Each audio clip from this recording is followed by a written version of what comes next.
I never understood what I did wrong. From my earliest memories, it was always about Sophie. My little sister was 4 years younger than me, and from the moment she was born, it was like I ceased to exist in my parents' eyes.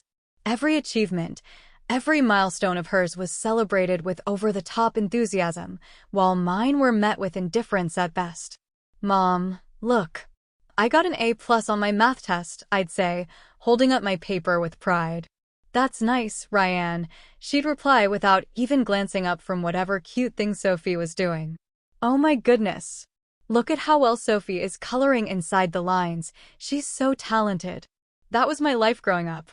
I was Ryan, the invisible daughter, while Sophie was the golden child who could do no wrong.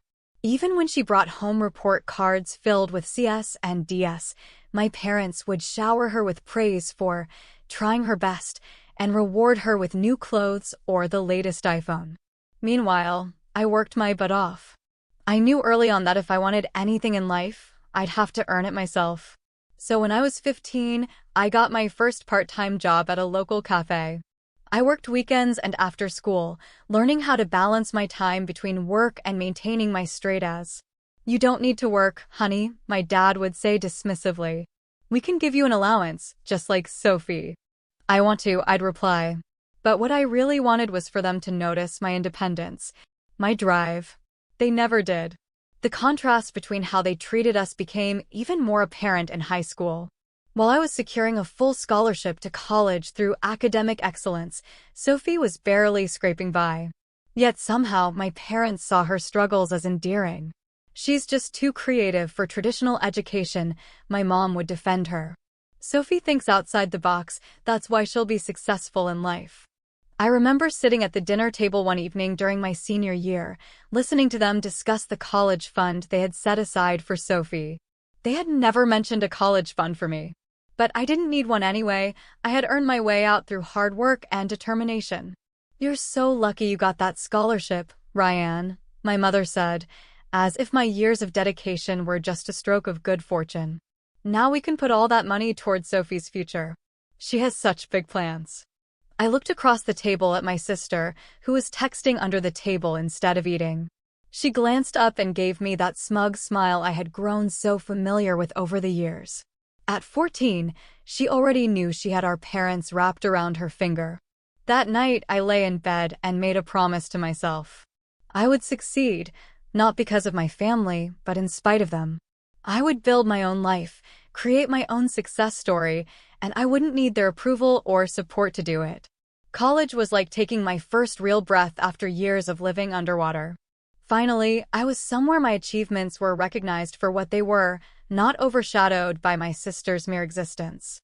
I threw myself into my studies and part-time work with renewed energy, knowing that each step took me further from my parents' influence. Meanwhile, back home, Sophie had dropped a bombshell. I got the news during one of my rare calls home in my senior year. "Your sister has the most exciting news," my mom gushed, not even bothering to ask about my upcoming graduation. "She's not going to college. She has this amazing business plan instead." I pressed the phone closer to my ear, listening as my mother excitedly detailed how Sophie and her friend had come up with a brilliant idea that was guaranteed to make them millionaires. They needed was startup capital. Conveniently, it was the exact amount that had been set aside for her college education. "That's interesting," I said carefully. "What kind of business is it?" "Oh, you know your sister," Mom laughed. "She's so innovative. She says it's complicated to explain, but she's sure it's going to be huge." I wasn't surprised when I heard they had given Sophie the money. Of course, they had. They'd probably have handed over their house if she had asked for it. What had surprised me was how quickly it all fell apart. Over the next year, as I settled into my first post-college job and began climbing the corporate ladder, Sophie's brilliant business venture crashed and burned. She lost every penny of that college fund. But instead of facing consequences, she got something I never had, a second chance. And a third. And a fourth. "She's just going through a rough patch," Dad defended her during one of my visits home. "Everyone fails sometimes. The important thing is that she's trying." I watched from my apartment across town as my sister cycled through business ventures like outfit changes. Each failure was met with more investment from our parents, more praise for her entrepreneurial spirit, and more therapy sessions when things inevitably went wrong. At least you have your stable job, Ryan, Mom would say, somehow making it sound like a consolation prize compared to Sophie's repeated failures. I'd nod and smile, never telling them about my recent promotion or the substantial savings I was accumulating. I had learned long ago that my successes only made them uncomfortable. While Sophie was burning through our parents' savings with one failed business after another, I was quietly building my own success story. Every morning, I woke up at 5:30, hit the gym, and was at my desk by 7:45. My colleagues noticed my dedication. And more importantly, so did my superiors. Ryan, got a minute? My boss, Laura, called me into her office one morning. I've been watching your performance over the last year, and I'm impressed. How would you feel about heading up the new project team? Each promotion came with new challenges, but I threw myself into them headfirst.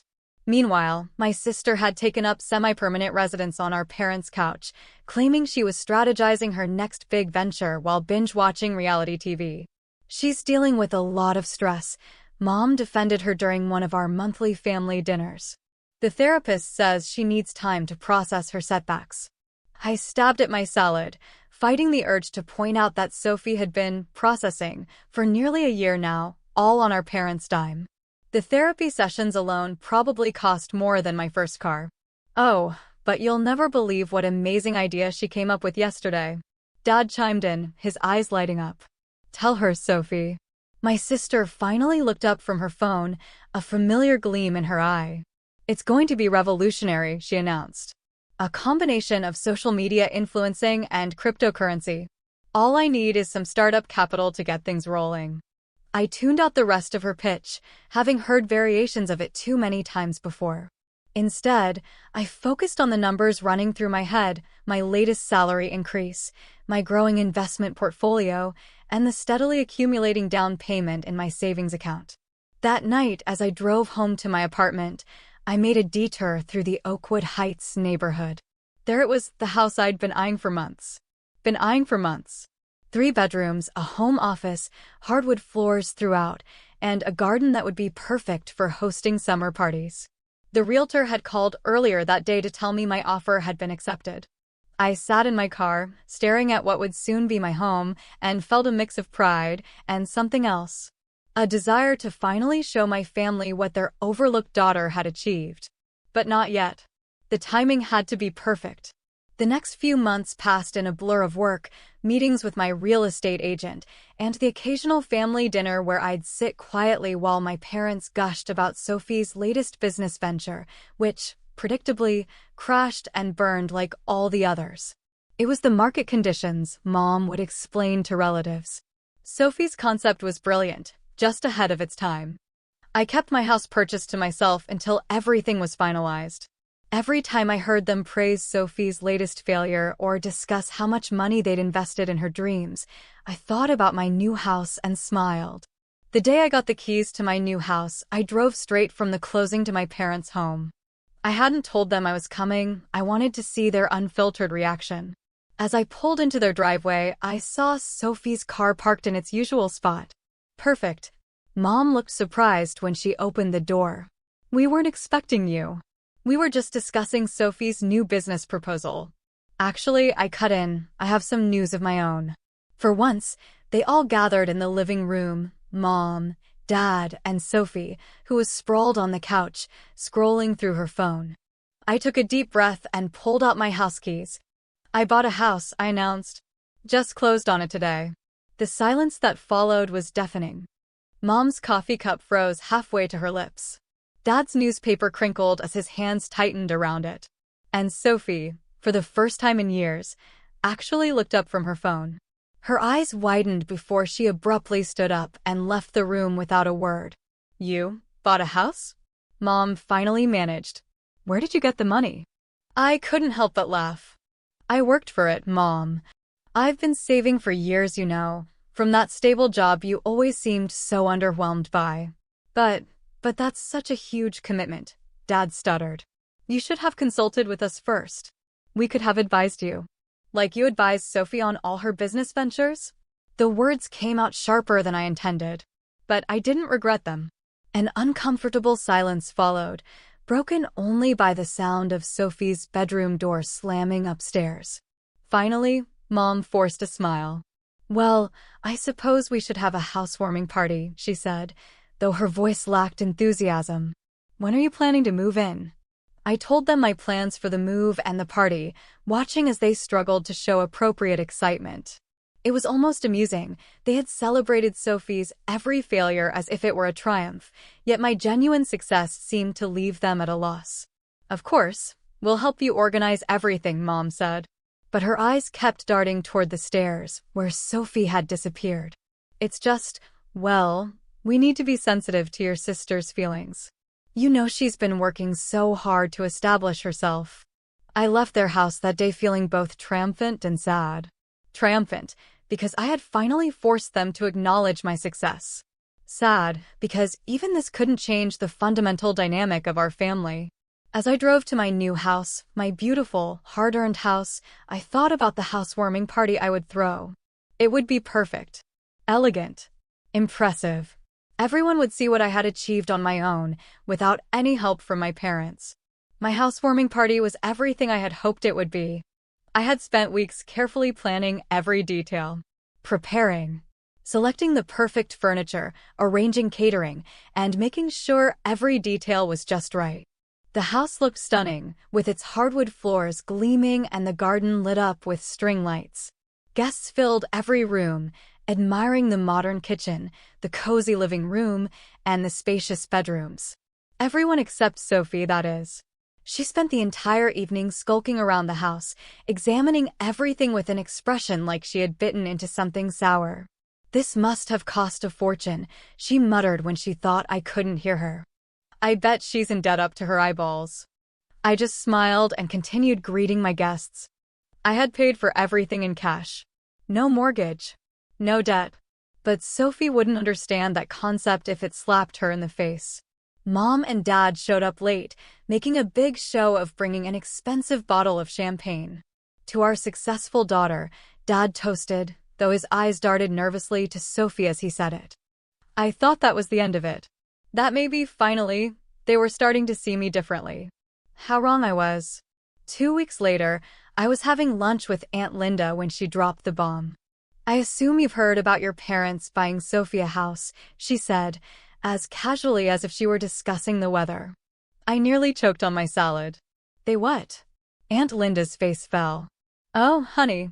I thought you knew. They just closed on it last week. They're using all their savings for the down payment. And, well, they've changed their will too. Everything's going to Sophie now." The restaurant suddenly felt too hot, too cramped. I excused myself and practically ran to my car, pulling out my phone with shaking hands. "Mom," I said when she answered, trying to keep my voice steady. "Is it true? About Sophie's house?" A long pause followed. "Oh, Ryan," she sighed. "We were going to tell you, but we wanted to wait for the right time. You have to understand." "Understand what?" My voice was rising, despite my best efforts to control it. "That you've given her everything again? Don't be dramatic, honey. You have your house. Your good job. Sophie needs our help. She's starting a new business venture, and this time, it's really promising." I laughed, a harsh sound that surprised even me. "Right. Just like all her other promising ventures that ended up costing you thousands." "That's not fair, Ryan. Your sister is trying her best. And about the will, well, you're doing so well on your own. We just thought that I don't need anything because I actually worked for what I have." Silence. "That's rich, Mom. Really rich." I hung up before she could respond. My phone immediately buzzed with a text from Sophie. "Don't expect an invitation to my housewarming party. Some of us prefer to keep things exclusive." 3 days later, Mom called again, just as I was leaving work. Her voice had that familiar wheedling tone she always used when she wanted something. "Ryan, sweetheart, we need to talk about your sister's situation," she began. "The thing is, with the new house and her business startup costs, things are a bit tight right now." I settled into my office chair, already knowing where this was going. How tight, Mom? Well, she hesitated. The mortgage payments are a bit higher than we expected, and Sophie's new business needs time to get off the ground. We thought maybe, since you're doing so well, you want me to help pay Sophie's mortgage?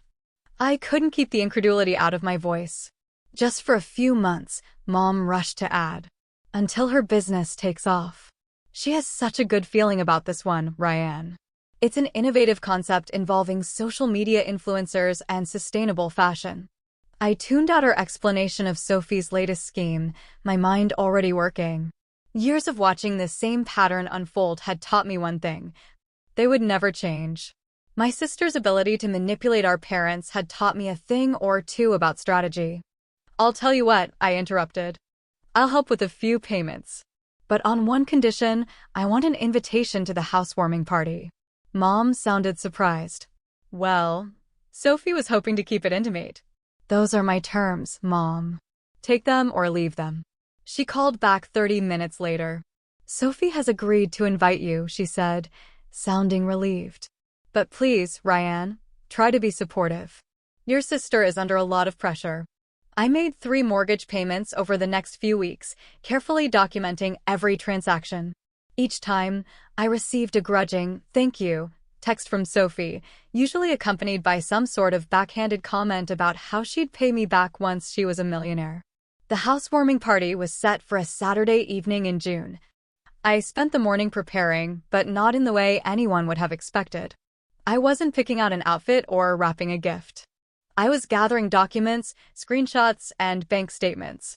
I had been collecting evidence for weeks, building a comprehensive picture of the truth behind my sister's supposed success. That evening, I took a taxi to Sophie's new house, a McMansion in an upscale neighborhood that she definitely couldn't afford. The party was in full swing when I arrived, with our extended family and Sophie's friends milling around, admiring the expensive furniture and designer decor that our parents had undoubtedly paid for.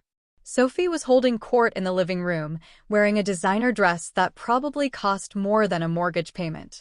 Oh, I just knew this was the perfect house for my brand, she was saying to our cousin Emma. When you're building an empire, you need the right image, you know? I moved through the crowd, accepting a glass of champagne and smiling as relatives commented on how well I looked. Mom and Dad were beaming with pride as they watched Sophie work the room, completely in their element as they bragged about their younger daughter's latest venture.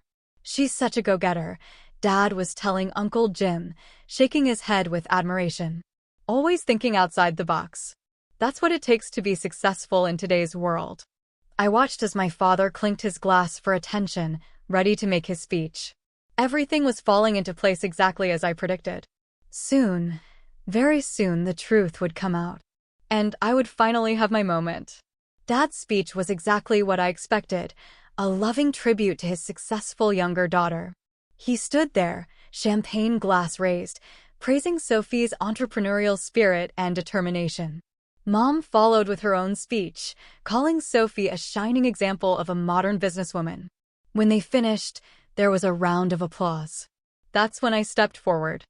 I'd like to say a few words too, I announced, my voice carrying across the room. Sophie's smile faltered slightly, but she couldn't object without seeming rude in front of all the guests. You know, it's interesting listening to these speeches, I began, swirling the champagne in my glass. They paint such a lovely picture of success and achievement. But I think it's time we talked about the reality behind this facade. The room grew quiet. I could see Mom shifting uncomfortably while Dad suddenly became very interested in his shoes. Let me tell you a story about 2 sisters, I continued. One who worked hard her entire life, never asking for handouts, never expecting anything to be handed to her. And another who... I paused, looking directly at Sophie. Well, who took a different approach? Ryan, Mom warned. But I ignored her. Did you all know that I've been covering Sophie's mortgage payments for the past 3 months? Know that Sophie has started and failed at least 4 businesses? Each one funded by our parents' money? Did you know that when I bought my house with my own money, by the way, our parents responded by buying Sophie this house and cutting me out of their will entirely? Gasps and whispers filled the room. Sophie's face had turned an interesting shade of red. But here's the best part, I continued, pulling out my phone. This house, the one we're all standing in? They can't afford the mortgage payments. In fact, I've been paying them. Would you like to see the receipts? That's enough, Sophie shrieked, but it was too late. I made those payments for one reason, to be here tonight. To tell all of you the truth about how our parents have enabled Sophie's failures while ignoring my successes. About how they poured every penny they had into her endless business ventures while I built my own life from scratch. I turned to face my sister directly. So, Sophie, since you're such a brilliant businesswoman, I'm sure you won't need my help with the mortgage anymore. Good luck making those payments on your own. The silence that followed was deafening.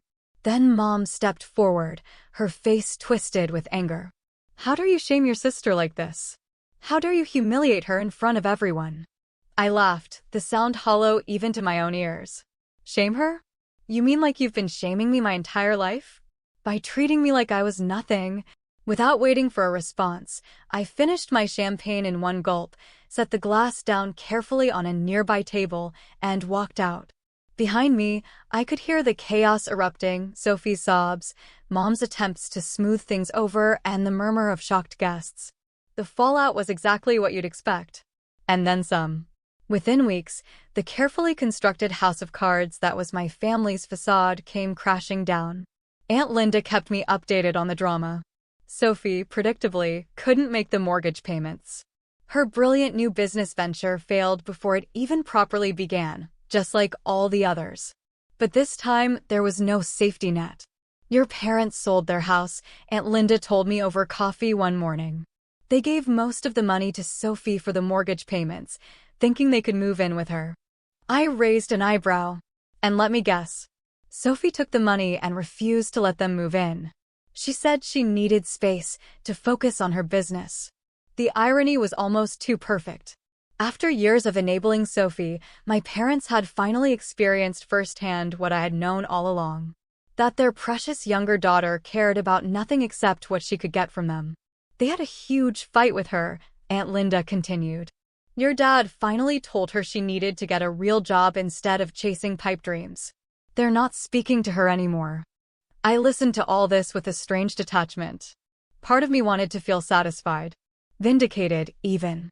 But mostly, I just felt tired. Tired of the drama.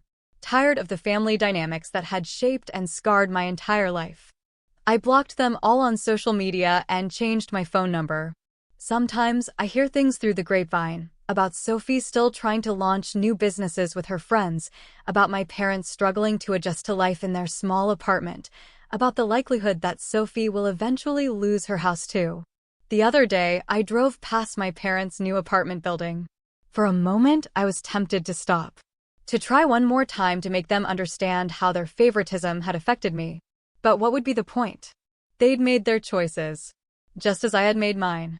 Sometimes, people ask me if I miss my family. The truth is, I miss the family I wished I had. The one where parents love their children equally.